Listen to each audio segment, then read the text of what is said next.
Welcome, everyone. Thank you for joining. We're happy to have you once again. For those of you who are recurring attendees of these urban talks, we're happy to come back after this break we took in the summer. If it's your first time attending an urban talk, welcome, everyone. I want to highlight that this talk is going to be happening in English and Ukrainian. So if you do not speak both languages, I would invite you to go to the interpretation button. So you have on the bottom of your Zoom bar, you have a little globe. So make sure you click on it. And if you don't speak both languages, make sure you go to the right channel. So if you don't speak Ukrainian, go to the English channel. If you don't speak English, go to the Ukrainian channel to make sure when we have questions in either language, you get the translation, the live translation. And as usual, please write in the chat, say hi in the chat, and tell us where you're joining from. We always appreciate to know where people are coming and the reach that we have. I think most of you are already on time. We really appreciate that. So without further ado, I'll give it over to you, Shreya.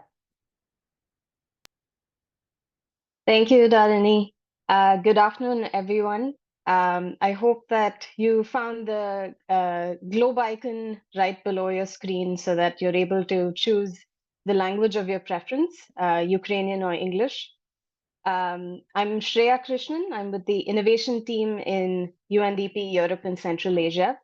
And I want to say thank you so much for joining us today, because we're going to be discussing a topic that is becoming increasingly important to our collective future, and that is about harnessing nature-based solutions.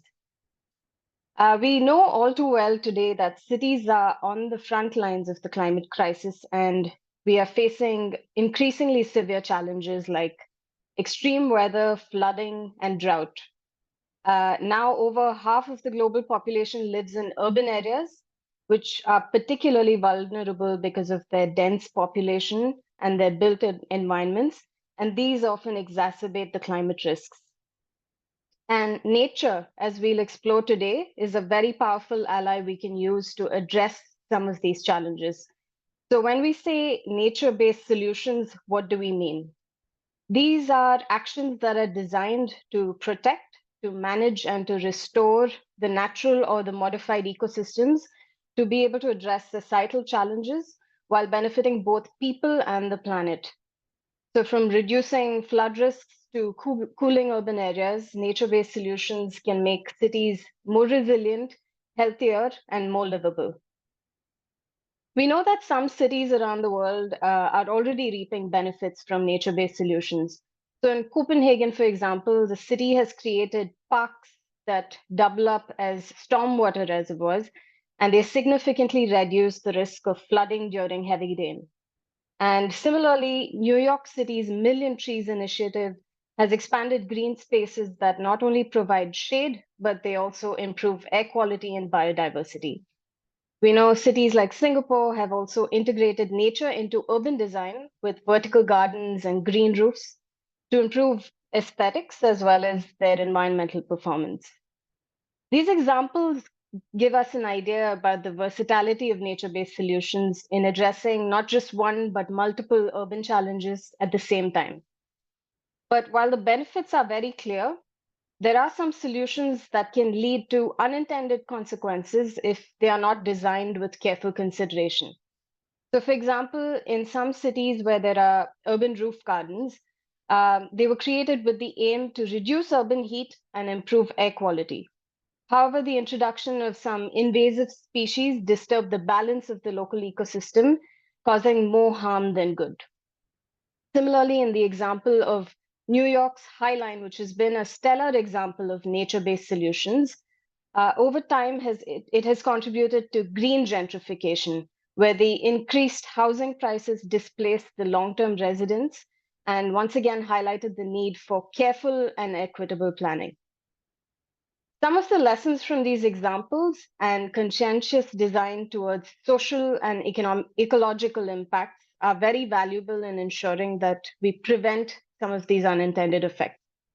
And now, as cities are growing, it's crucial that we integrate nature based solutions into urban planning and development so that we're able to responsibly reduce climate risks while also enhancing the quality of life. So today, we're joined by three experts.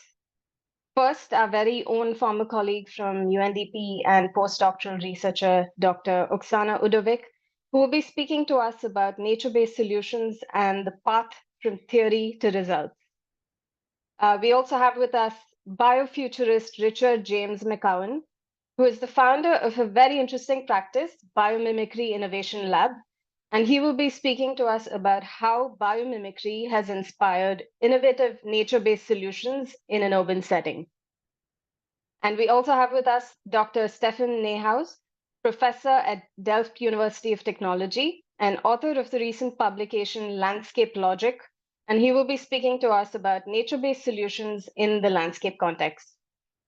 Our fantastic experts here today will share their insights that they have gathered from extensive experience, and they will also be shedding light on how cities around the world are implementing innovative nature-based solutions.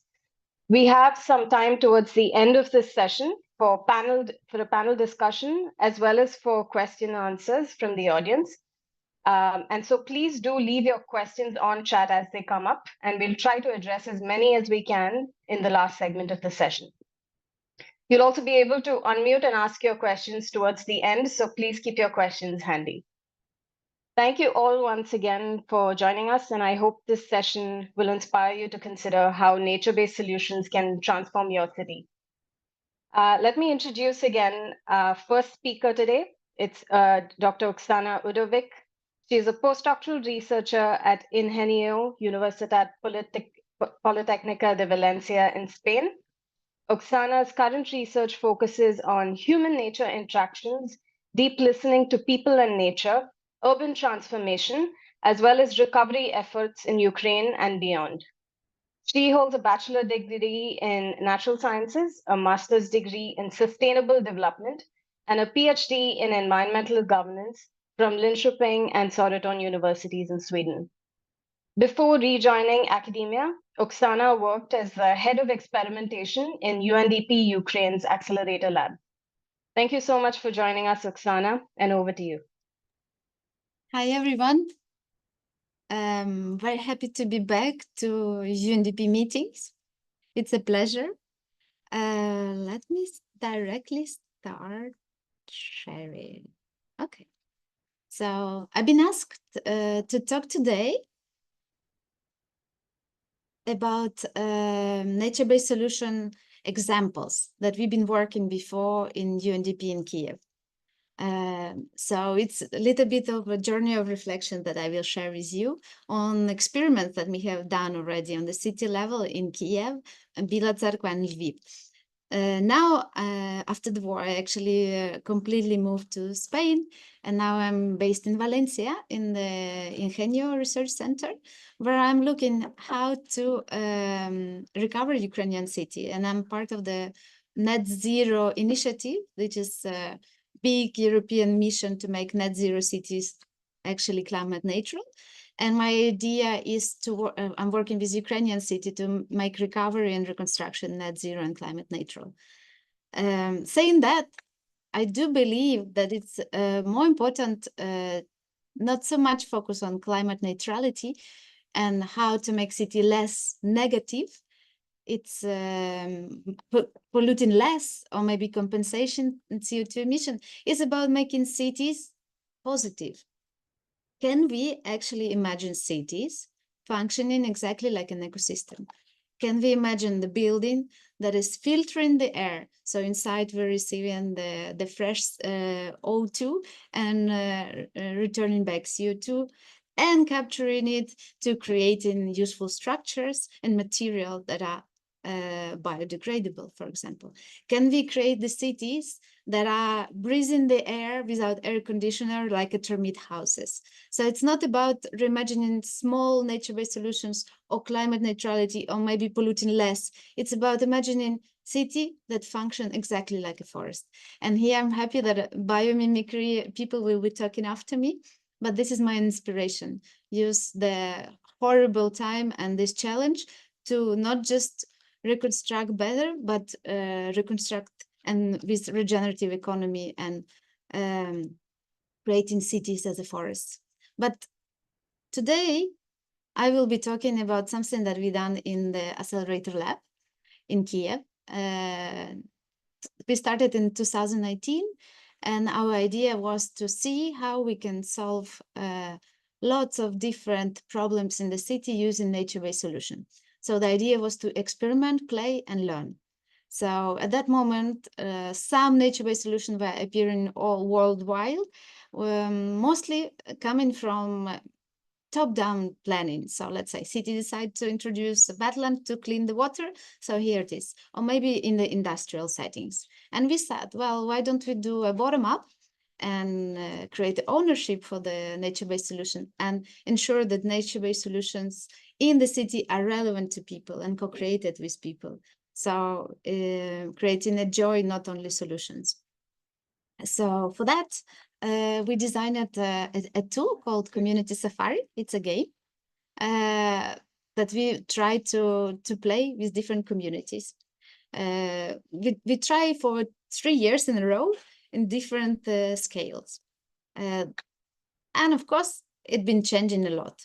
We learn from it that it's about people. So we create different exercise, how people could run around their city, find the problem, identify them, and then collectively brainstorm what kind of nature-based solution, learn about them, can be there, and actually implement it. So that's like a very serious game, almost like a UNDP project. And during these 3 years, we've been also iterating. So first it was like a board game that the team would be opening and playing. Then in the COVID, it turned into Trello board. Then it was actually real card. And then it turned into the Telegram chatbot that the teams were playing. Then it's moved even more to the social media space. And while I want to live here, we stopped doing by ourselves. We were doing it with other actors, like an NGO in a city, for example, Plato, that become probably the biggest and the most fantastic player in this area. So it's kind of starts spreading in different cities, and as a part of Accelerator Lab in Kiev, we've been maybe contracting people to play more of this game, and it was growing and growing, and many cities play this game and develop solutions. So usually when we were doing this presentation, we were like, okay, so that's how the success look like. Many cities implement this game, and look how many nature-based solutions are here. So I now have a kind of a privilege to think and reflect what worked, what didn't, and let's see some examples. So for example, for the flooding, as many of you know, and for those that you don't, one of the really cool nature-based solution is to absorb water with some vegetation, or maybe to create the grids that it will directly drain to the ground, or creating some kind of a space for recollection of the water, like swamps.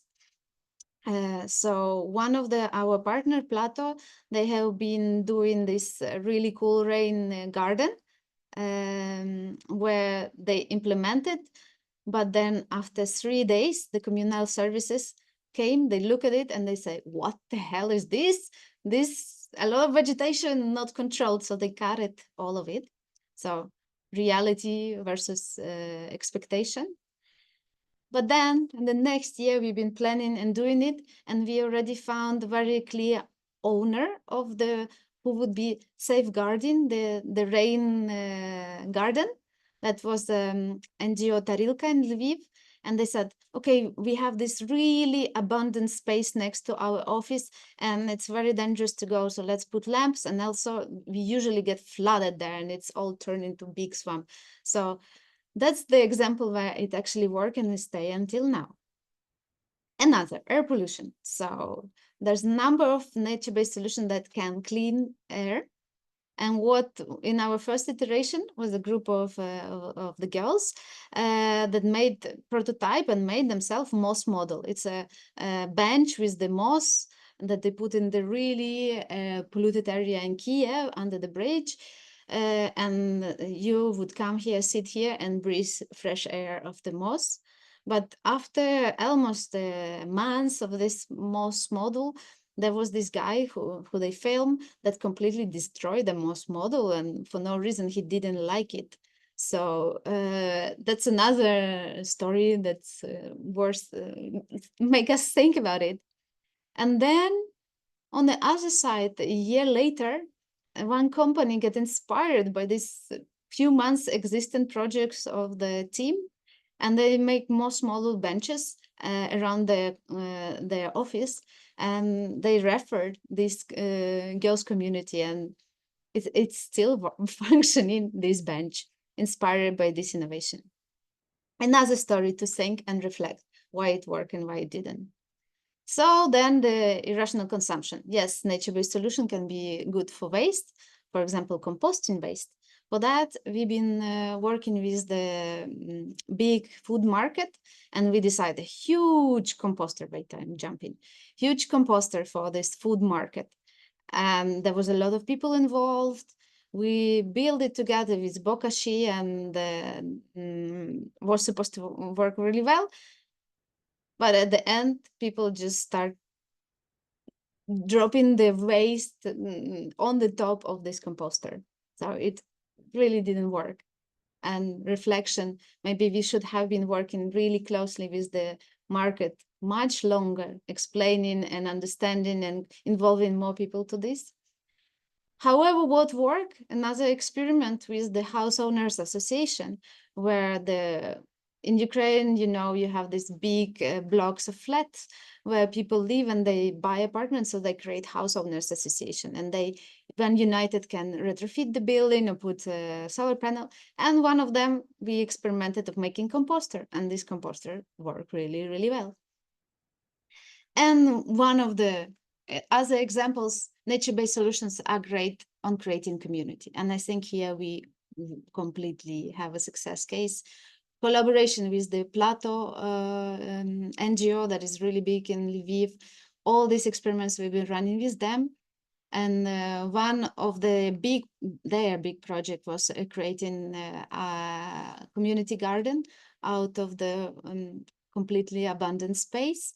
So more and more people start to join in. There was a specific composter creation. There was this open lifting garden spot that allows people that are in the reduced mobility, or maybe elderly people, not to go down to do the garden work. And as well, we've been working a lot with them to connect with famous Ukrainian restaurator, so that promotes the local production and consumption of this food. And they also create working and really functioning organic compost. They start reusing resources and collecting rainwater, but most importantly, they've been creating the community around it that's functioning really, really well now in the time of war, where people actually gather, and then when they are doing gardening, this is the healing space. And I think this is probably one of the very important moment right now in Ukraine. So at the beginning, I wanted to put like lesson learns from this, but I wanted to leave it up to you. So all of you draw all your lessons. I think each case teaches us a lot. And I just leave one important one. I think our biggest thing that I would do differently is to put many different actors in the table, city, citizen, NGOs, business, academia, actually talk about it. Sounds very little innovative, and everyone just talk about it. You should do this. And we wanted to have a chatbot and, all this, and just do it. And I think really having 4 helixes participating in this conversation is one big important thing. Yes. So thank you for attention, and we'll be happy to answer later on now to all your questions.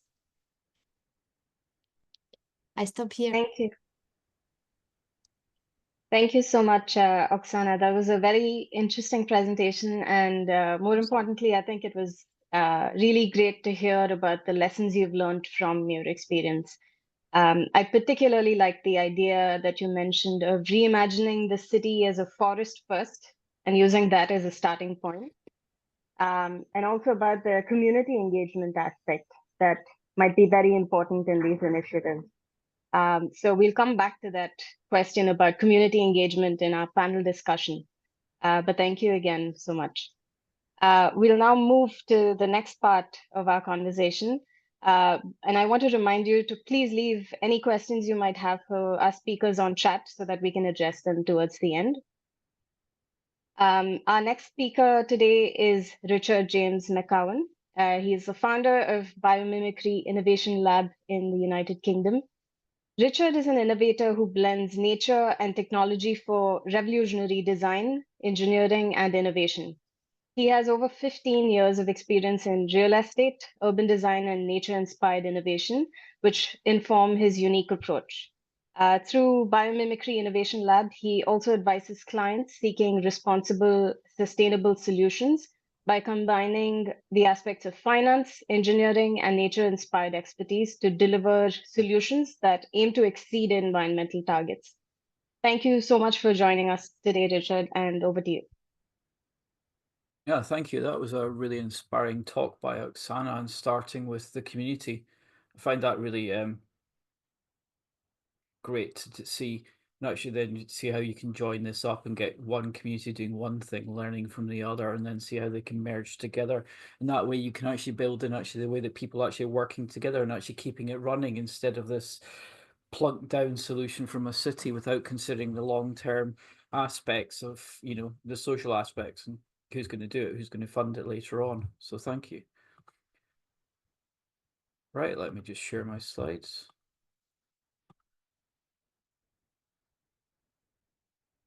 Are they coming up all right on the screen? Perfect. Yes. Right. Another thing, I want everybody to close their eyes for a couple of seconds. Keep your eyes closed. Now think of a city of the future. Just for a few minutes.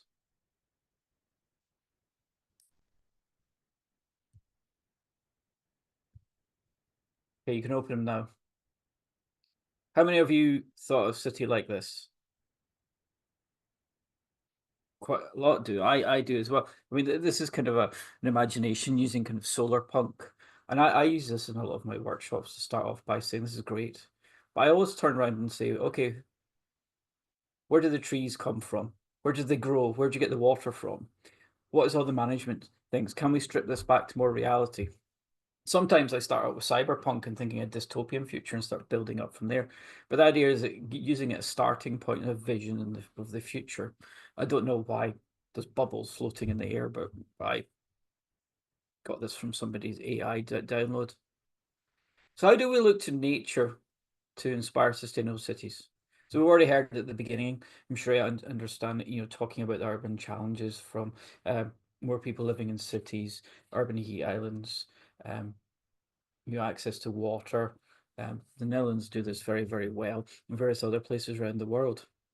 But to delve in to really understand what biomimicry or biomimetics is, you have to realize, and I show this slide because this is based on our research of where papers come from. So if you do want to start delving into more ideas of biomimicry, these are all synonyms. They all mean the same thing. People swap them around. So start looking around, you know, using biomimetics, bioinspiration, bionics, and it'll allow you to open up your search to find more papers, more academic stuff, and also more in the public domain. Because really, what is this field? Well, it's about the study of biological forms, processes, functions, and interactions to solve human challenges. But the great thing and the tricky thing is there are no rules in the natural world. You think there are, but there are none. There's only exceptions. For every time you see something that you think is a rule constant happening, something that breaks it. But to delve into this further, and this is the limit to the graphs, it's about understanding and comparing, contrasting how human systems and living systems solve problems. So the key thing to focus on here is the red. We like using energy. We're using energy thinking it's free forever and infinite growth to make things which generally break. And substances are free to get as well, although that's becoming more and more challenging as harder and harder to mine. But compare that to living systems. The key thing to get from this is energy and material substances are expensive in the natural world. So the natural world looks around and plays with things in different ways. So I like to play with this and understanding about how you actually look at the relationships between this. So you can look at biological substances and materials, but you've got to understand how are they different, how are they made using less materials, in a way using more structure, and then the function of how they function is the time dimension. So you can start playing around for just say looking at a biomaterial. I know Oksana could give the example of the company she used to work for in the UK, looking at mycelium. So what you're looking at is the relationship between the material structure function relationship, then understanding how it uses less energy. So from that, you can start opening up a big pattern book of saying, right, what is our project trying to do, and how do we look at similar relationships, basic biological systems. And that's a really interesting way to then start pulling out and getting closer to actually look into biology and then into ecology, which is the study of the interactions between biological and non-biological systems.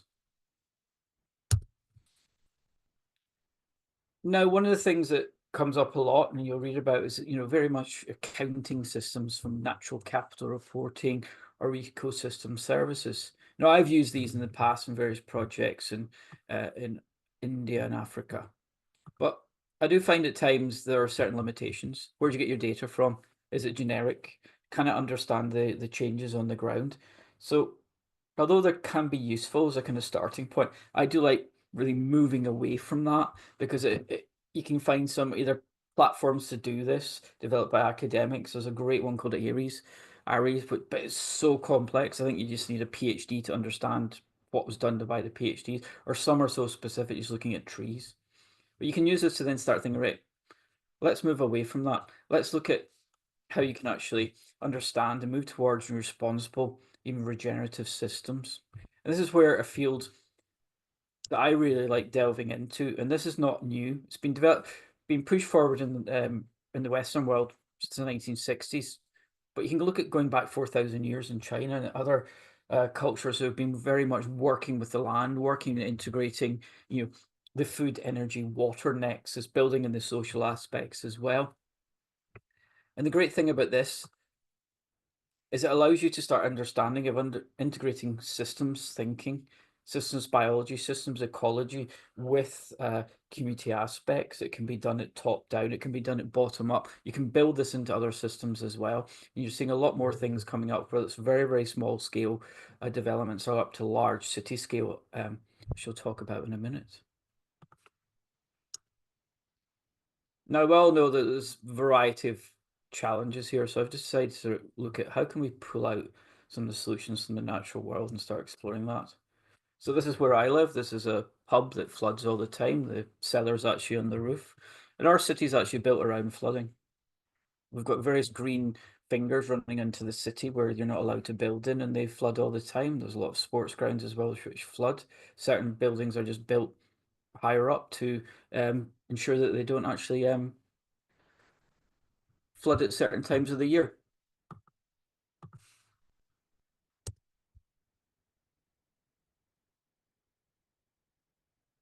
Now, this is where you can start studying wetlands, coastal regions. Not only it's a buffer for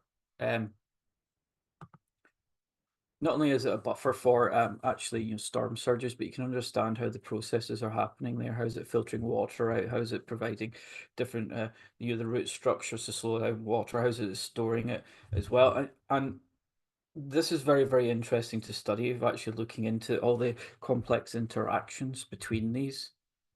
Because one of the examples is sponge cities, and this goes back to ecological engineering. How do you design a city that's got more urban parks that flood under, tying in together with more green spaces that soak up water and store it, instead of it actually filtering, going downstream and flooding other parts? Because one of the issues, if you build on green space, you're causing an impact for both where you are and downstream as well. And that could be downstream the next city, the village, but flooding farmland and elsewhere. But if you can store it in there as well, and this is the sponge city, it helps benefit flood mitigation, water for irrigation, and biodiversity into there as well. And you can do this by understanding and looking at ecological engineering and the certain steps that are taken there.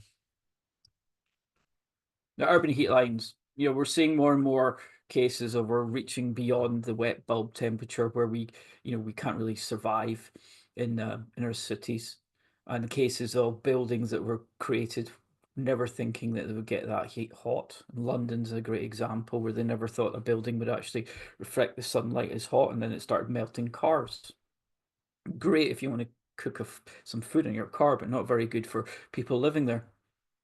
So we can start understanding of looking at forest canopies, so it's not just looking at copying nature, taking inspiration, but working and building in aspects of actually putting in natural trees as well, understanding how they work, making sure the maintenance is there as well, not chopping down existing ones, and because you've done an ecosystem service accounting model and realize that actually you can just place a tree with a tree. This is a big issue when they started looking at kind of biodiversity accounting, that developers would start thinking this way. And the reason why I put termites there as well, so certain models, people think that termites it's about regulating temperature. In fact, it's not. The temperature changes. It's a solar powered chimney. The air flows around. What you can actually do is start thinking about, well, how can we develop this breathable building? So research coming out from the UK and in Sweden is understanding, right, could we make a building that pushes air around? In a termite mound, it sucks out CO2 at night and pushes in more oxygen, because the termites, they're wanting a higher CO2 concentration level, and they actually are about moisture regulation and CO2 level.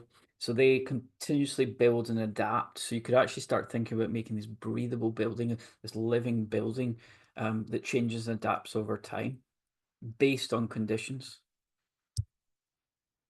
So you do have this passing cooling effect. There's a lot of push now for a lot of building development, which actually is not. It's about using machines to push the air around, but if you can do it passively by the changes in how the building works, and even when you're building new buildings and understanding that the changes in the airflow as well, you can look at vastly increasing energy savings and also the comfort levels of people there as well. Because how many people have been in a building? It's you go in the winter, you have to wear shorts. You go in the summer, you have to wear winter clothes because their air conditioning unit is not set up right. Air quality. Now, this is a massive issue in cities with more and more people, more cars on the road, particulates. Even with EVs, you've got the issues of coming off from the tire particulates as well, and then the long-term issues across the supply chain. There's various companies looking at even going down to the nano level, studying butterfly wings, and actually how can we make a material and a product that sits inside buildings that actually absorb the particulates. Now, this is done at the nano level using metamaterials, which are kind of inspired by nature but not taken from nature. And this allows you to have a vast, if you go down at the nano level, you can create this vast surface area in a very, very small volume. So think about, a holy cheese where you've got, or a Rice Krispie cake, as I tried to get a student the other day to make a furniture out of. You've got holes, but a surface area that will collect these particulates. So it allows you to absorb CO2, remove these particulates, and actually with integrating things like other plants through biophilic design or even into the moss trees, you can actually produce oxygen as well. Now, these kind of things are not without their challenges. Big issue is scale. So how do we scale up across cities? Do we start off at the bottom and getting them all connected together and working together? That's a very good way, because then you've got the community involvement, long-term maintenance issues are covered because you're building up this slowly over time. It's more manageable depending on the city.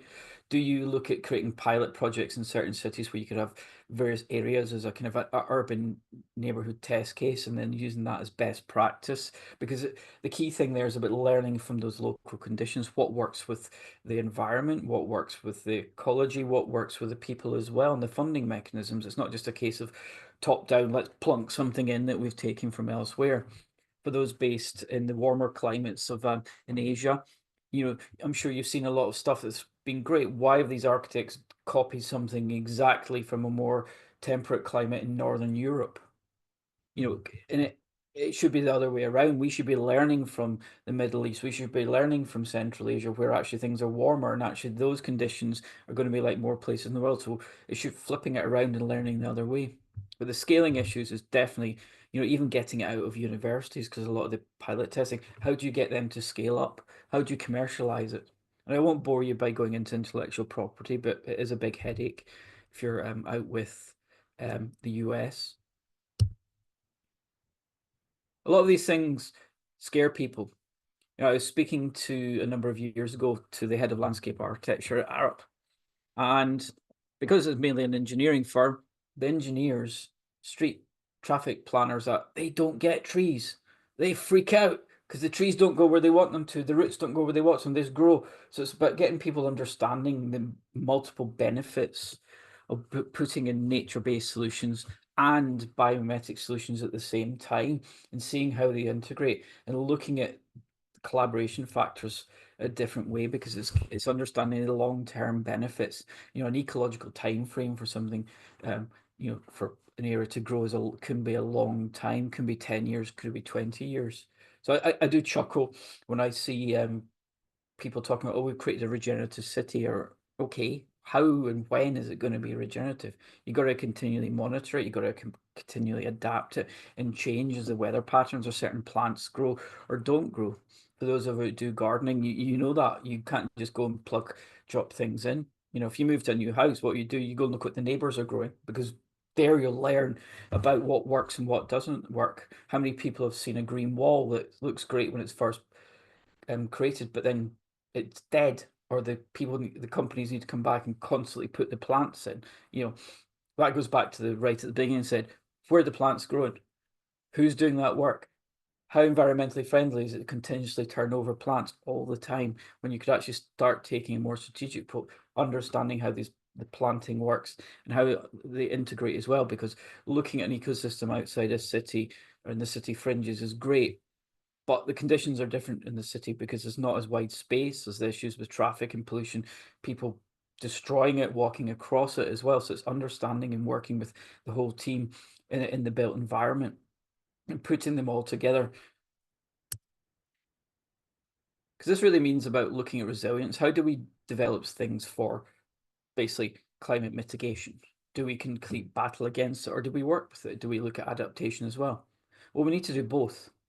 A bit like we need to do both nature-based solutions and civil engineering. They need to work together. There's research that shows actually the benefit of putting the grey infrastructure and the green infrastructure together, because it allows things to work in a more adaptive way, and you can start changing around and slowly introducing things, like permeable paving and all these other areas, and adapting it and changing it over time, because as you get more people coming into cities, there's going to be changing needs, changing users. If the GDP goes up, people are going to be buying more cars, as been found in various cities around the world. It's part of the Resilient Cities Network. So you got to keep understanding, adapting, and changing things.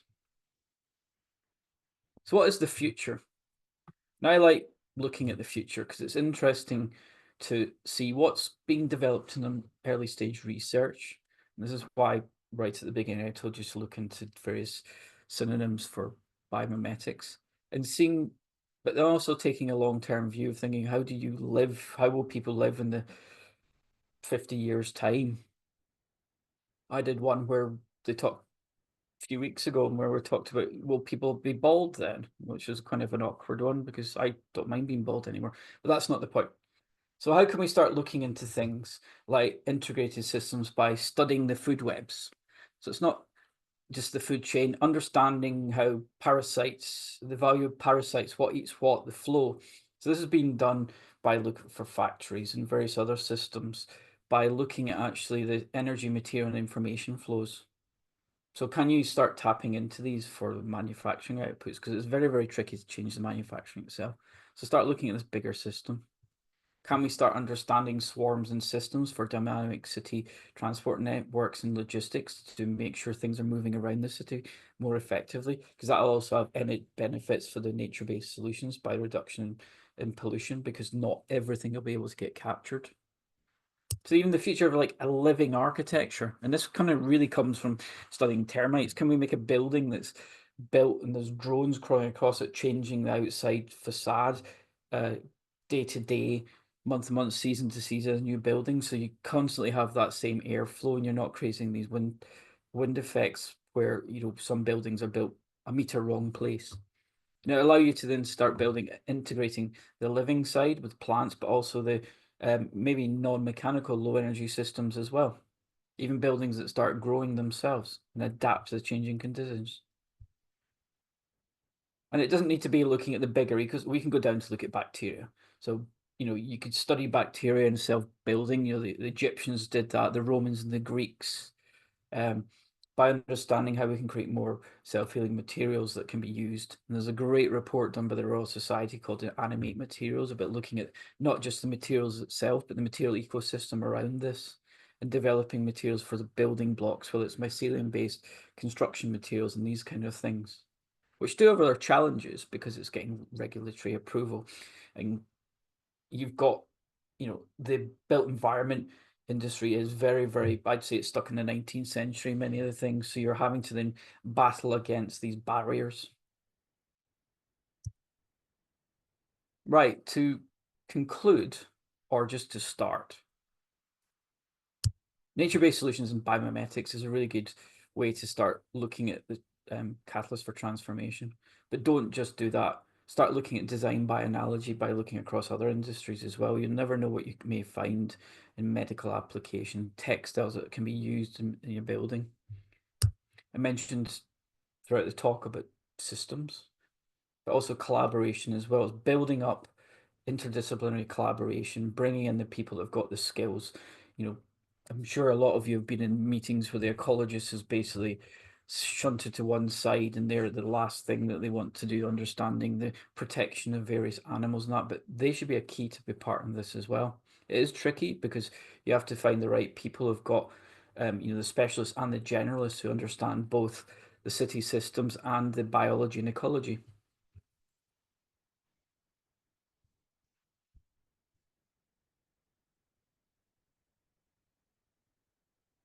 But the way I see it, and I developed this when I was doing my doctorate, is it's not just learning from nature, biomimicry, biomimetics, working with nature, nature-based solutions, ecological engineering, but also connecting to the living world, and that's more into biophilic design as well, building in the places that are more harmonious and allow us to, you know, feel better about ourselves and our cities as well, and minimize this kind of nature deficit disorder.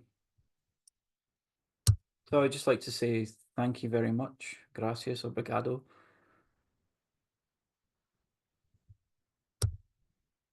And there are my contact details. Thank you. Thank you, Richard. Thank you. It was a very interesting presentation, and I must say, very powerful visuals as well. In your presentation, I think you spoke a little bit about some of the challenges cities are facing, like flooding, heat, air quality, and approaches to these. And I think what you mentioned about the green wall example is all too familiar to many of us. And you also spoke about challenges with scaling, integration. I mean, the approaches to some of the challenges with scaling, integration, and resilience. So I think I have a lot of questions to you about how to even start with nature-based solutions, knowing some of these challenges. You mentioned testing, learning, scaling, maintenance, and I think we'll get to this when we move to the panel discussion. But thank you so much, and that was very interesting. Thank you. Thank you. And I would encourage participants to please leave your questions on chat. We'll definitely come back to them towards the end. Our next speaker today is Professor Dr. Stefan Nehaus. He is a full professor of landscape-based urbanism and is a head of section landscape architecture at Delft University of Technology in the Netherlands. Stefan is also an internationally experienced academic, designer, project leader, and author of several award-winning publications. By training, he is a landscape architect and a gardener. His work mainly focuses on landscape-based urbanism, and utilizing the understanding of landscape system and its social, cultural, and economic, ecological processes, what is called as landscape logic. And this is the basis of sustainable urban planning and design. The core of this approach consists of designing with nature, with people, and history. So thank you so much for joining us, Stefan, and over to you. Well, thank you very much for inviting me to provide me the opportunity to elaborate a little bit on this topic, nature-based solutions in landscape context. Because yeah, we talk a lot about nature-based solutions and nothing wrong about it. But of course, it's not only about nature, it's also about people. And therefore, we think that the concept of landscape is a very powerful concept to work with. So therefore, I would like to elaborate the upcoming 15 minutes about nature-based solutions in landscape context. Yeah, as we heard already, and I think many of us know that, yeah, we have serious issues when it comes down to biodiversity and urbanization.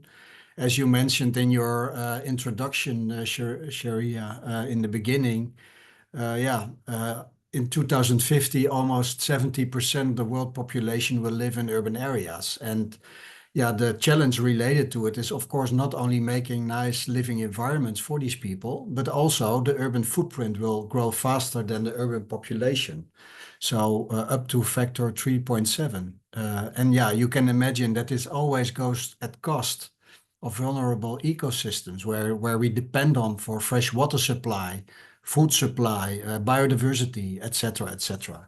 So therefore, we need a kind of approach which is more holistic and integral. On the other hand, we see beautiful examples of building with nature and nature-based solutions, as also indicated by the previous speakers. Like for instance, here in Indonesia, mangrove development also in relation to communities in order to make the area safer for sea level rise and flooding. But then the question is, how do we incorporate the more cultural element of this? And how do we form sustainable long-term landscapes, as we have been talking about before? So therefore, we strongly believe that we should take the landscape first in order to address the challenges ahead and also to develop sustainable urban landscapes, as very vividly illustrated by this wedding cake model developed by the Stockholm Resiliency Center. And there you see this kind of clear hierarchy in the sustainability development, sustainable development goals, in which actually this image communicates that we should take the biosphere and water as the basis for the formation of society, and then economy will follow from that.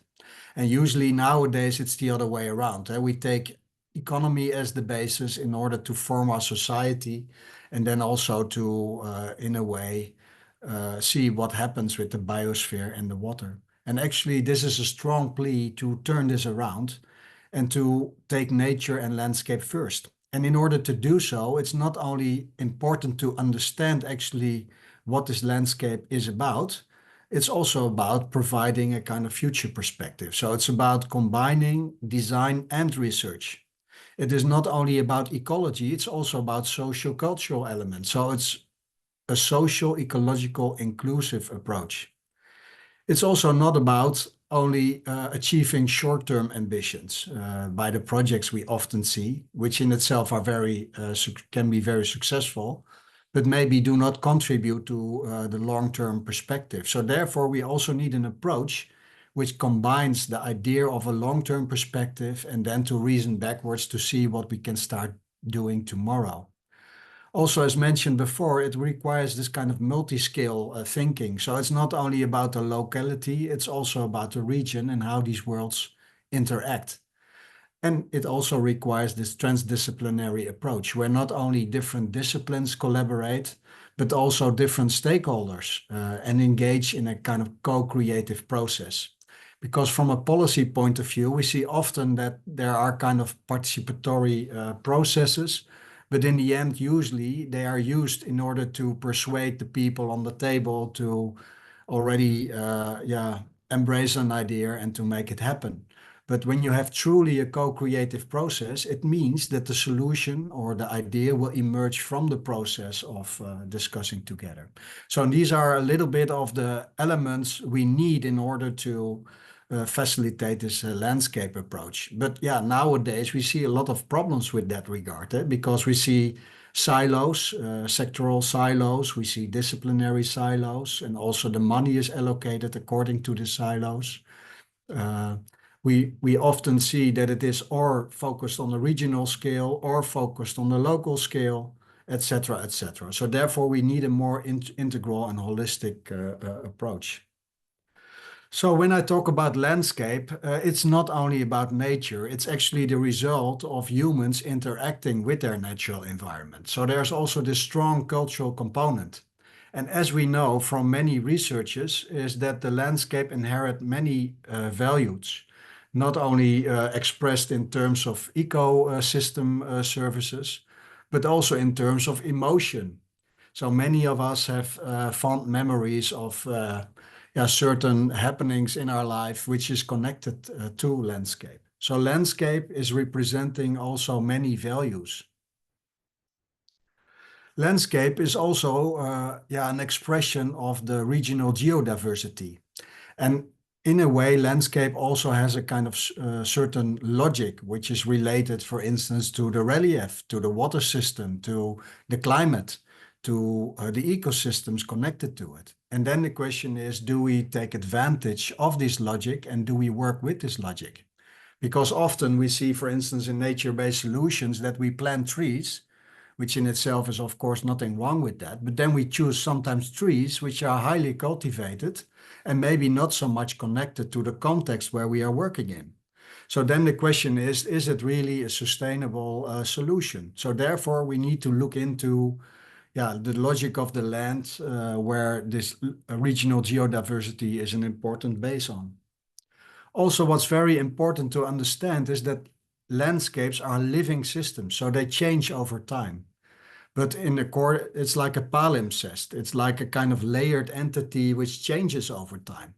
And when we see often technical solutions, they are fixating natural processes. For instance, when we want to make a more safe environment and we plant mangroves, then we often fixate the system itself and not allowing it to adapt to changing circumstances. So this also requires a kind of approach which allows adaptation. So therefore, also design is a very powerful tool, not only to get a grip on the situation, but also to design better urban futures, which is based on a contextual approach, design with nature, people, and history, as mentioned before. And therefore, I like this quote of Rawstone very much, using the design to build a better future, not only for human beings, but also for the other species with whom we share this planet. So it's not only for designing for people, it's also designing for plants and animals and trees, etc. So therefore, the landscape is also an approach. It's like a process, which is not about blueprint planning, but based on the logic of landscape and also embracing adaptive design principles. So you can have a good solution, but then still you need to adapt it to a local circumstance. Oh, sorry. Going the wrong way. So part of this process is, of course, also really sitting as equals on the table with different stakeholders in order to really co-create knowledge, the understanding of the area, and then also the idea of or the creation of ideas. And that's also a time-consuming process, because first you need to build trust and get to know each other's language. Because often when we use words, we think that the other people on the table will understand what we mean with it. But actually, when you are talking with each other, then it comes clear that you have different opinions or different definitions. So therefore, collaborating with each other in this kind of co-creative process in which the solutions and the ideas emerge from the process is very important. Of course, on the other hand, there also some tools in order to understand the logic of the land. And also in Delft, we developed a couple of methods which enable students and professionals in order to understand the urban landscape as a dynamic system over time. And now I don't have time to elaborate on that, but it is for sure very important to take advantage of these kind of methods. For instance, to understand the dynamics of change or the multi-scale relationships and dependencies. Because when you do something on a regional scale, it will also affect local possibilities and the other way around. So therefore, it's very important to understand these dependencies. Of course, also putting a map on the table and to understand the spatial nature of the system you are working on is crucial. And also to think together by means of using pen and paper or new technologies is really a powerful tool to get on the same page, but also to start to outline a new vision, a dot on the horizon where everybody is enthusiastic for and to work towards. Then, of course, this landscape-based approach also entails a design with nature approach, which is not only about the ecosystems restoration, management, and rehabilitation, but used as formative powers. So that means that we take the natural processes and functioning of nature as the foundation for planning and design. So that means that you really have to understand ideas such as ecological understanding. What are the possibilities of the soil and water system you are working on? It's also about designing for people. So the landscape is also a social infrastructure with inclusive public spaces and human scale. So it's a little bit different than only to make, let's say, green parks on a map. It's also to think about how can people interact there? What are typical walking distances? How can we enable people to really meet and to get to know each other and benefit from, let's say, the health benefits of shade or green as a perceptive quality. It's also about designing with history, so making use of the cultural historical landscape structures and elements. For instance, increasing the sponge capacity of an area, and at the same time showing historical artifacts and reactivating them. Because these historical active remnants or landscape elements are the result of centuries-long interaction of humans with their environment. So it would be very dumb not to make use of that.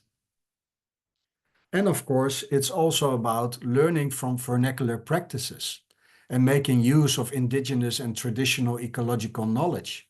For instance, here on the slide, you see a man in the east of the Netherlands, which reconstructed a historical system which was about groundwater recharge and fertilizing the land by diverting the water. And nowadays it is used to recharge the groundwater again in times of drought. So in that regard, it is very interesting example, not only from a technical point of view, but also from a social point of view, because this practice happens almost 5 times a year, and this man cannot do it alone. He needs to have the neighbors helping him. So in that way, it's also a way to bring people together and to make them interact and talk about.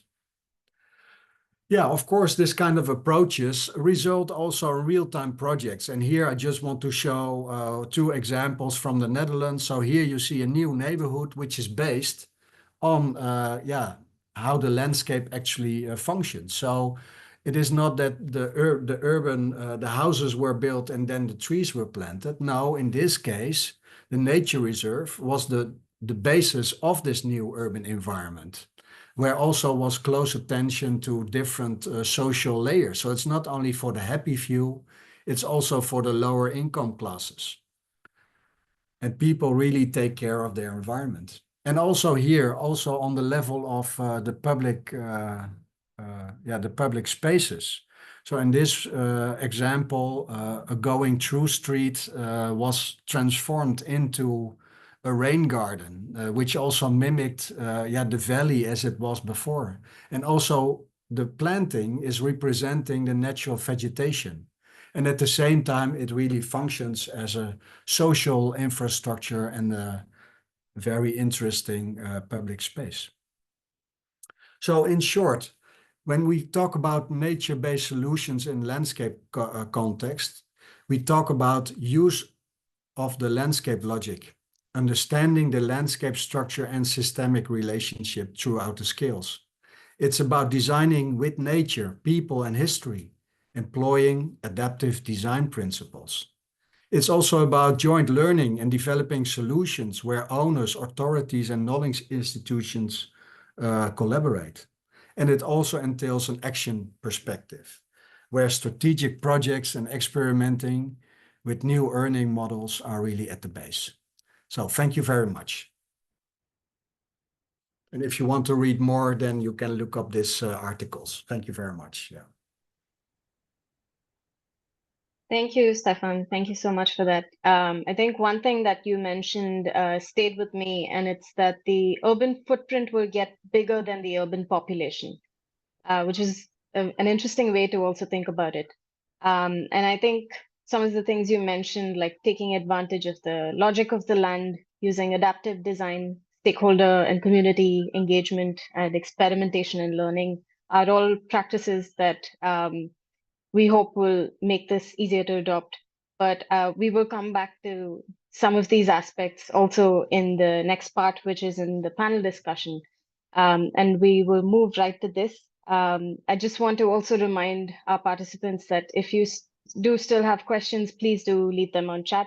Right after the panel discussion, we'll start addressing your questions. Great. So I'm filled with a lot of questions, but I'll open with this first one today because we are joined by many city stakeholders. So we have a lot of members from the local authorities and urban practitioners on the call today. So I'd like to ask, from your experience doing this work, how do you think cities can start their journey with integrating nature-based solutions? So if they want to effectively integrate nature-based solutions into their existing urban planning frameworks, and this is particularly looking at cities that are dense or city centers which have built up areas which have limited open space, where do you think they could start with this process? Yes, Richard, please go for it. Big answer, somewhere. No, it really depends. So every city's got them. So one great project was developed by the former head of the Landscape Institute here in Yorkshire in Australia when she moved there, was temporary spaces. So when she moved to Melbourne, she identified every site going through planning, everything at slot that was vacant. Now, how can we do pop-up parks, temporary solutions that throw various environmental aspects there? And it's great. Some of them ended up becoming permanent solutions. Other ones is starting off by looking at small urban gardens in the front. Another project was developed with the NHS called Back to Front Gardens, and they engaged landscape students to create, how do we use old pairs of jeans, bags, tin cans, and it's the idea to get people growing in the community. But it was also about community engagement, so you talk to your neighbours. I implemented that with my local church. So finding there's a massive movement called eco-congregation. So it's multi-faith, and it's about spreading the word, little things, not just giving away seed packets, understanding places where you can start doing small pocket parks as well. The fascination as well when Stefan talked about looking at old maps. You know, when I did my master's, I looked at the Dutch immigrants into London going back centuries and how they actually informed the development of the Thames and the waterways as well, and looking at these little things that changed over time and getting communities engaged with that is fascinating because you can start doing through the ages of when houses were built and the change in the landscape. Pulling out as well. So they're really useful. And just to finish, there was a really interesting project done in New York called Beyond Mannahatta, and they looked at the landscape before the European settlers came to actually understand where were the old tributaries, where were the old streams, what planting was like there, and understanding this as well. And it engages the community, get kids interested in history, get people building things as well. Obviously, that's a smaller community scale level, but I'll leave it there because others will want to add to that. For me, I think it's a too clear learning. You should start by planning with people and with nature. Okay, feels very vague, but it's actually very straightforward. So with people, as I said, in our experience, involving everyone to sit on the table and plan it. Okay, so not just an expert and CT and UNDP person, for example, but let's have actually community, maybe NGO, maybe someone from the university. So have everyone on the table. And then I would recommend to use these tools like we develop Community Safari or any type of action, motivation, community action planning, design thinking, you name it. So because no one knows better the city, even dense city, than people who live in it. And they know exactly where would be the perfect solution for the most bench to absorb the air, where would be the pocket park, where we would need or they could at least tell you what is the problem. And then you have experts or Telegram chatbots and like a Safari that will help them to answer it and then empower them to actually be part of the creation of the solution. What we done wrong, maybe we put all of effort on them, but they should be part of the solution, not the only solution. So city should work as well. So that's part of the people. So I think it starts with people. They know, they will take care, they will love it, and that will work. And on the nature part, as we heard here, yeah, it's a common to maybe plant a tree that is the invasive species here, and or like oranges that will absorb lots of groundwater and just create more droughts. So yeah, have someone representing the nature. I in my participatory studies, I usually put a chair, even in the discussion, some chair presenting future generation, another chair presenting nature. So even they don't speak, we kind of forced to look at that. What would they say? That could be also environmental expert or biomimicry expert. I think that would be nice to have those on board as well. And think on the city as the forest. I think that's a really good metaphor there. So not just what kind of species you should put of the tree, but how historical map is a good example. So what kind of ecosystem is the city based on? So is it was a forest before, or was it a praline? So what, even though it's not probably the right word, as Richard said, ecosystem services, but what kind of ecosystem services did this ecosystem provide before? And how can this city provide the same ecosystem services? So that type of thinking as well can help. It's completely different from the project management cycle, but I think it's important to have biologists on board. That's from my side. Yeah. Yeah, of course, I agree on that. But I think it requires, let's say, two, how to say, trajectories. The one is, of course, making use of the low-hanging fruit, like yeah, let's say the community activities and the grassroots projects which happen there, and to facilitate that. But on the other hand, it also requires a kind of long-term perspective on how to build a system out of it. Because many, as mentioned, the local people know their backyard very well. Let's put it like that, and they are able to work with it and to maintain it. But often they don't have the overview on how this part of a bigger system or have an idea on what the system could be. So therefore, I strongly believe in this kind of interaction between top-down overview ideas and on the other hand, this kind of local, more activist approaches, which is on one hand stimulating and making people aware and having this kind of short-term benefits. And on the other hand, when it is fitting into a bigger strategy, an overall idea on what the system could be, and to facilitate that also by financial incentives, policy measures, but also very practical tools on how to do that, yeah, then it might work. And that's very interesting because we as humans used to tend to think in binary things, in terms. It's like, or it is thinking in terms of a strategy and an overall plan, or it is bottom up. And I think it should be a blend of both, because otherwise, how do you know how these things will contribute to each other in a way and synergize?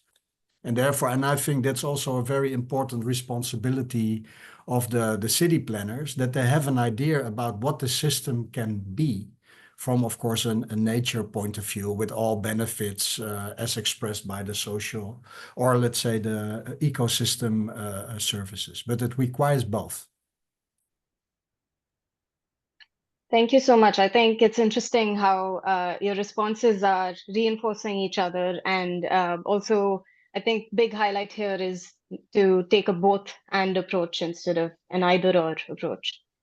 I'll move into the next part or the next question, which I'd like to ask about some maybe common challenges or roadblocks that have come with actually implementing nature-based solutions in cities. So we already discussed in the beginning about some unintended effects or unintended consequences. But from your experience, what are some lessons that you've learned from cities that have successfully scaled nature-based solutions? And this could be in terms of either financing or maintenance. And also, what are some models that you think have the potential to be replicated in different contexts? Well, I think my whole presentation was about failing and success. Um, and I repeat, it sounds less innovative, but exactly what we just discussed. So this top-down, bottom-up, or let's say four helix, five helix, multi-actor, multi-level approach. So you call it different name, but you put people on the table, those with the money and those with the political power and those with the action and NGO and those who will own and take care of the project. So as simple and as complicated as that. So if you don't have some of those on board, the project will probably fail. It can be even a large scale thing, like river extension for the flooding. You know, it doesn't need to be grassroots composters, but you still have to have everyone on board. Yeah, what I see as a very important and big challenge in the realization of all of these ambitions is the sectoral silos and let's say the money streams connected to it. Because, for instance, being a Dutch engineer, we are often asked for water issues. So you bring in the Dutch and they will solve the problem. That's like boldly stated what often happens. But then, of course, yeah, many of the other elements we talked about are not addressed. So what I learned to do is try to use it as a horse of Troy in order to say, okay, when you want to solve the water issue, you also need to incorporate all of these other elements. So in other words, you try to yeah, break down the disciplinary silos and to talk not about issues or problem as such, but develop a more, let's say, what we call area approach. And as you know, or landscape approach, which binds people, which binds teams, which binds scales, which is evocative also in terms of communication. So it's really about the space you are working on and then to see on how elements come together. And of course, let's say a water problem or a climate issue or a social issue can be an important driver for that. But in the end, it is really about how can you connect these different disciplines and make it really like a robust solution. And of course, in the end, it's also about putting the right people on the table then. But it requires time to, how to say, bend this kind of disciplinary assignments into a more integral approach, which we actually need in order to make a change.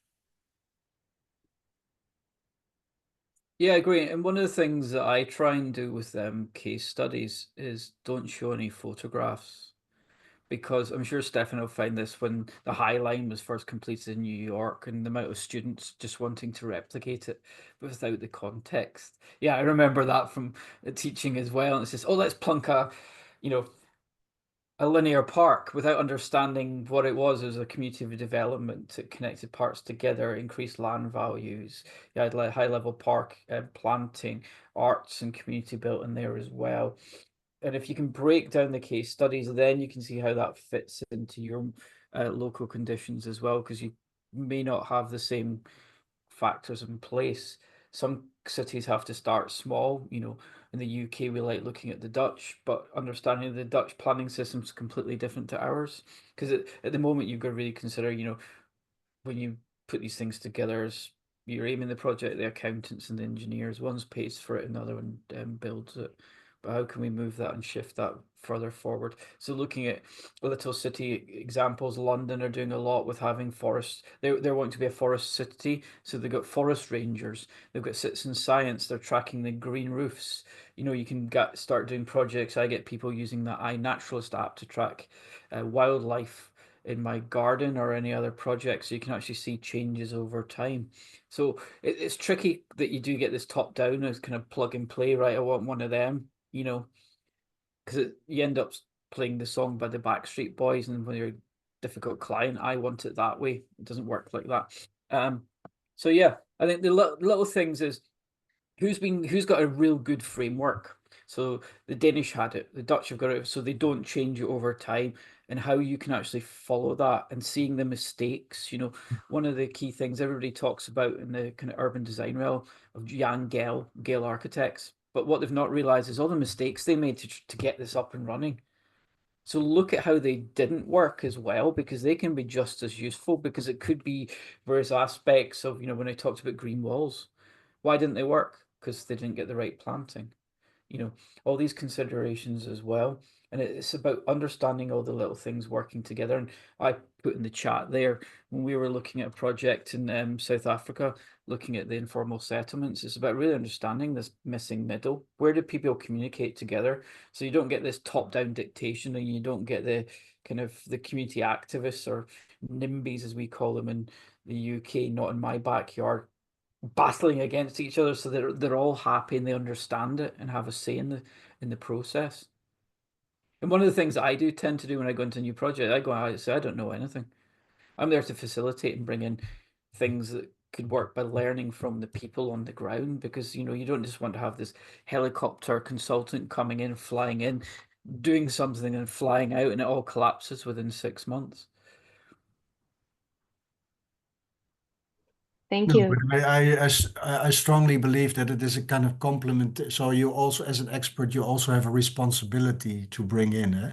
So I completely agree that listening, let's say, to the local context in many respects is the basis of everything. But at the same time, you also have a responsibility and a certain expertise to, how to say, to give this overview and how things are potentially related to each other. And I completely agree that we often, in a way, choose an image which we want to, realize, but then we forget to put on our X-ray glasses and to have a look on what are the principles behind. And maybe this is way more powerful, because then it's like making the movies. So there are 8 ways to make a movie. So then the question is, do we know these 8 ways? So then we can make thousands of variations depending on the context you are working on. And then the question is, are we equipped with this kind of understanding and the possibility of understanding these cases in order really to learn from it and then to adapt it to a local context? So therefore, I often refer to this as adaptive design principles as a very important key for success, of course, when positioned in the process we were talking about before. Yeah, it's moving away from us, and you said the top-down master planning approach to actually design frameworks. They've got enough of the rules, but it's flexible over time, so you have it there. And that's, you know, that frustrates me. Top-down master planning, it's like basically nobody's actually even went out there and seen the site. They've just used straight to a computer. They've not understood the place. And in the Netherlands, as you said, we have ample experience with that. So, and in a Yeah. way, it brought a lot of good, but it also brought a lot of bad. So now the swing of the clock is the other way around, that we have, let's say, this more bottom-up approach. But now we also see, let's say, the problems related to that. So that also enforces my idea, at least, or my insight, that it should also be something in the middle, that we should benefit from both ways of working, which also requires a kind of adaptive approach of the planner, designer, the people on the table who are responsible for that.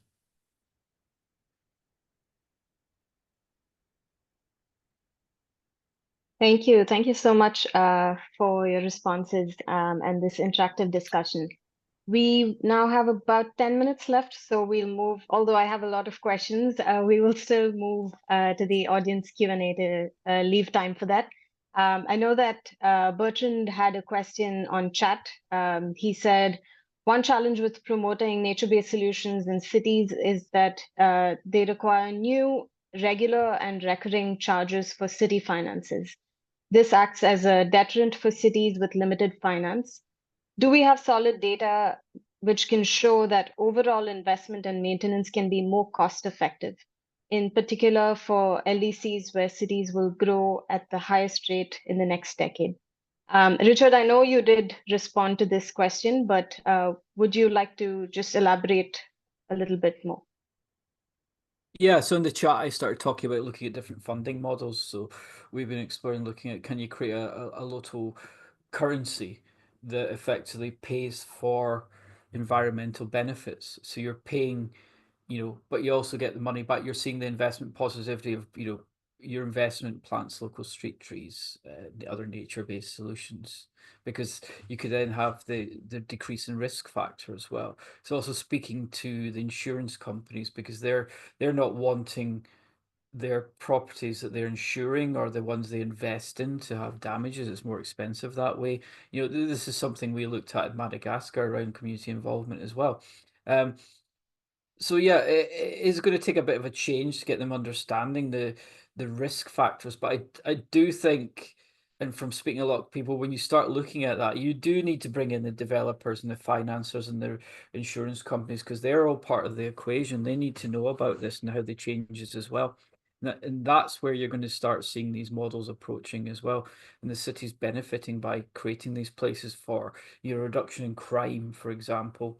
Although we tried to get in a city nearby me doing some of those little Milwaukee or whatever tiny forests, and we were told by the local planners no, because it could be a place where drug dealers hang out. I was like, no. But so it's understanding all these things that come up as well.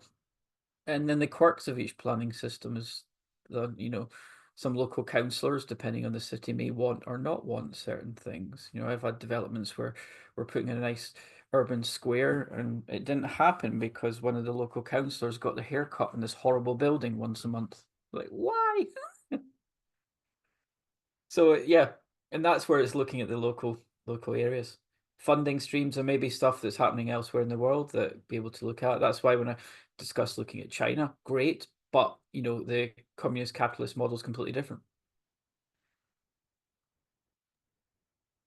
Thank you. Stefan, Oksana, I just wanted to check if you'd like to respond as well. Yeah, the only thing I can say is usually when you take the biosphere as the basis, it will earn you money. And I think there are also extensive studies all around the globe proving that point. So, but the whole idea is that we should also take into account other factors which are usually not part of the economic models as we use them now.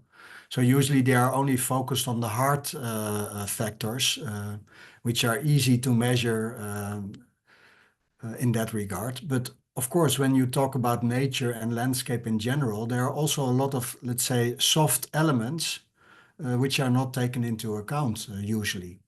But when you see let's say, recent examples, for instance, in the Netherlands, when people start to adopt it, then it becomes clear that, for instance, when you have a real estate in a green environment, it will raise the price.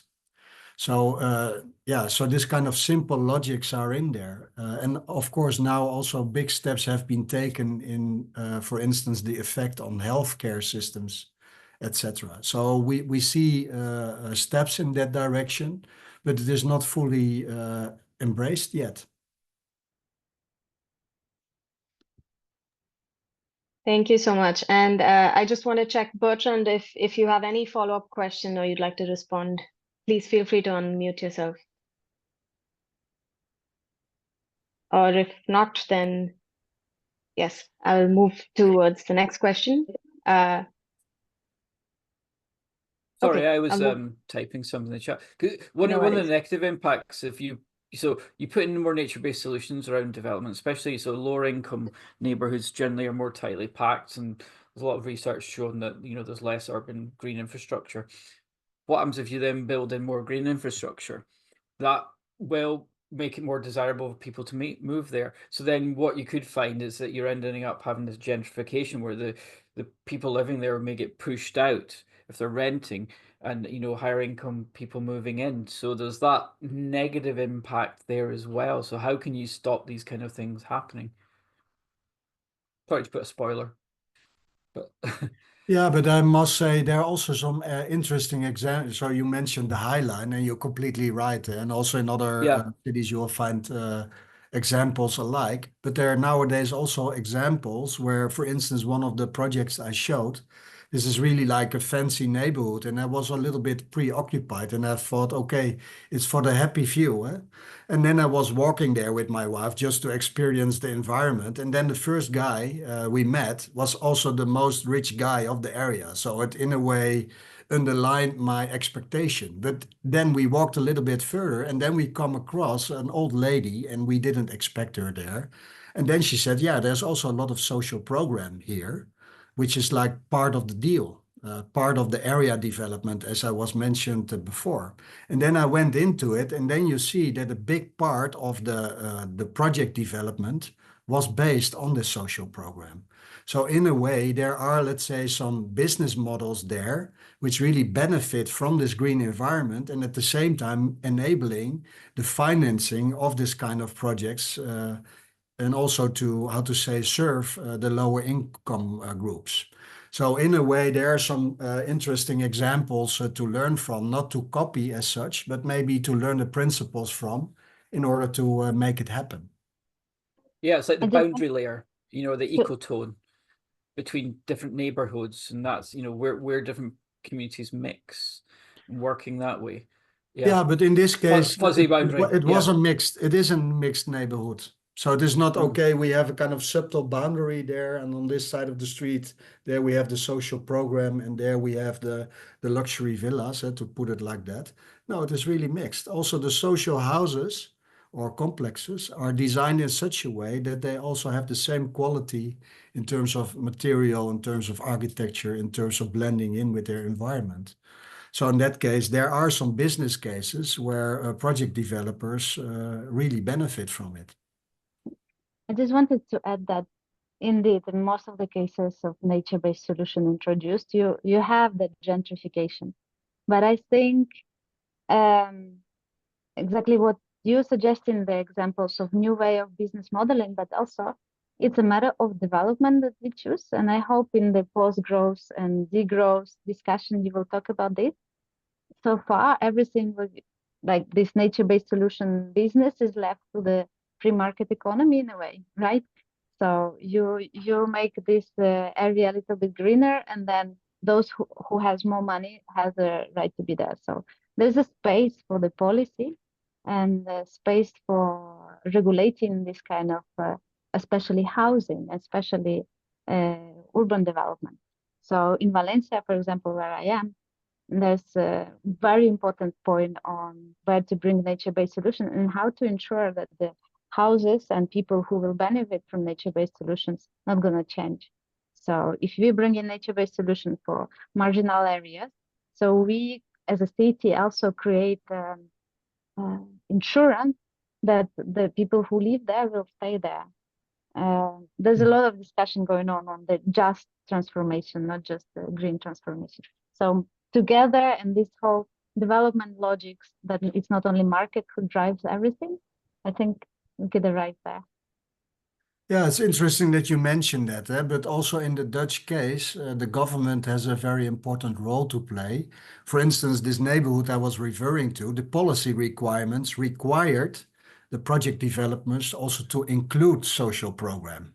And usually it's done as a kind of, okay, then they check the box, and indeed there is some social housing, but then in the baddest part of the whole plan, let's put it like that. So just to check the box.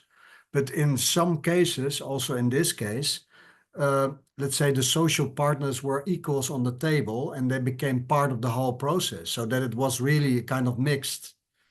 And maybe this can, but it is interesting mechanism to have a look at on what you can do as a government in order to guide this kind of developments. On the other way around, when you talk about nature greening areas, so recently there was on the 8 o'clock national news, there was this neighborhood which was fully equipped with climate adaptive green spaces, like the nature-based solutions, as we often refer it to. But actually, most of the people were a little bit annoyed. So they say, yeah, it's green, but it is unmaintained, and it is like wild nature, and we don't like that. We spend a fortune on our house, and then we look out, and then it's crap. And that's also make me think about, yeah, this awareness question is also very important. We need to make people aware what, let's say, nature-based solutions could be, or maybe should be, because also from a design point of view, you can always say, yeah, let nature grow, but also in historical landscape architecture design examples, we see also this nice blend of, on the one hand, this kind of architectural features which frame certain sites or make a kind of natural zoning in the landscape, where you have, let's say, zones which are more intensively and more extensively maintained. So also here, it also requires a little bit of nuance. So it's not only a green. No, we have 50 shades of green, and all these facilities can become part of it. And that's also, I think, yeah, the task, or let's say the nice challenge we as landscape architects and urban planners have in order to bring in this nuance. I like Thank you that, so 50 much. Shades of Green. Thank you so I much to everyone. I just want to say that we are running short of time, and we still do have one question from the audience that we probably should address. It's an interesting one from Dhaval, who asks, how can artificial intelligence be used to optimize the design and implementation of nature-based solutions like green roofs, urban forests, and wetlands? Just cognizant of time, if you could keep your response very short, that would be helpful to make sure our participants are able to leave on time. I go first since I clicked it. Yeah, I think it can only benefit if it's used in the right way, using machine learning, because you're going to have lots and lots of data, whether it's open data from cities or building in lots of smart sensors, using remote sensing through satellite imageries, or drones that are actually collecting information, and you can build this and improve it. So the sensors are not just they could pick up pollutant monitoring, soil health, everything like that. Dark Matter Labs are looking at trees as urban AI, building this kind of things in. There's a great company in the UK called Optimal Cities, who are doing great work looking at this and pushing it forward as well. Various countries like in United Arab Emirates are actually looking at building in a lot of their remote sensors for nature-based projects, and that allows them to tap into it as they move towards forward. And a lot of benefits came out from the last COP on biodiversity frameworks. I just wanted to add that it's very cool and important to use all the new emerging technology like artificial intelligence. That's great, and just talk about it. But it's important that there's a built-in biases in all the artificial intelligence still. So if you type, this beautiful future and future of, I don't know, Ukraine, you will see this Barbie woman appearing there and all green, and the skyscrapers that you show, maybe we don't want that. So there's lots of biases. So it's important to be aware of this, so you don't repeat the same what we talk about it, gentrification or destroying of not only natural habitat, but also social habitat. So careful with the biases. Yeah. So what I can add to that is that we can, if we look at it as a tool in the thinking process, then I think we have a strong asset. But when we think it will take over the thinking of humans, then we have a serious problem. So I strongly believe that we as landscape architects and urban planners or any other profession have a toolbox with also AI in there. Yeah, then of course we can benefit from that. It's like an extension of our short-term memory, helping us to get a grip on all the variables. But at the same time, we still need common sense and sometimes a little bit of intuition or creativity to adapt certain data or principles to a local circumstance, of course, in a co-creative process. So it can be really powerful input to the process, but not taking over the process. Thank you It's a so real much. trick. Oh, Yeah, sorry. It is a Richard, real please tricky finish. one Yeah. if you've got bad data. You know, a lot of cities will just dump their open data, and you have to check and see if it correlates together. There's no interruptibility, and you're basically just trying to, compare a cockerel and a potato kind of thing. So it's lining those up together. I have no idea why I talked about a chicken and a potato, but it's those kind of things. And if you don't get it right, you will have a lot of data using a lot of data processing, and it will just spit out junk. Yeah, so therefore you need still your common sense. Yeah. It's like I have my PhD in GIS in design, and actually one of the main conclusions was, the devil is in the data. So when you use the wrong data, you have wrong outcome. Simple like that. Yeah, nothing beats spending a lot of time in the place and understanding it, going and seeing what the season is and change and speaking to people. That's the key. It can't just all be done by algorithms that nobody really knows what the heck they're doing, or the data where one figures out and it's just... So actually, a couple of my students worked with AI in garden design or park design. And actually, they came up with a quite nice, so they said, okay, we need to store so much water in a park structure and also these programs. And let's say in a few seconds, we have, let's say, tens of different design proposals. But then I challenge them to have a look and to, how to say, match it with their analysis. And then actually a couple of these proposals make sense and the rest not. So that's also this blend of, on the one hand, using your common sense and your analytic capacity to put it into context. And on the other hand, using the power of the calculating processing power of AI or any other technology available. Super. Thank you so much for this very interesting discussion. I think our chat has also been very lively since we kicked this off. I just want to say again, Stefan, Oksana, Richard, thank you so much for joining us. It's been a pleasure having you here. And I want to pass it on to Darini for the closing notes. Last words. Thank you so much to our speakers, but thanks to all of you as well. You will be receiving a recording of this conversation as well as the speakers' presentations. Their contact information is in there, so if you have further questions and you want to continue the conversation, feel free to reach out. They've been very generous with their time with us today. And also, I wanted to announce that next week we have the next Urban Talk, which is going to be on beyond economic growth and how to measure an economic model beyond GDP. So we're going to be featuring LSE cities from the UK and Demos Helsinki from Finland. If you're registered to this talk, you will be receiving an invitation shortly. So feel free to join us. We will be more than happy to have you again. Thank you, everyone. Take care and have a fantastic rest of the day. Bye. Thank you, everyone. Take care. Bye-bye. Bye.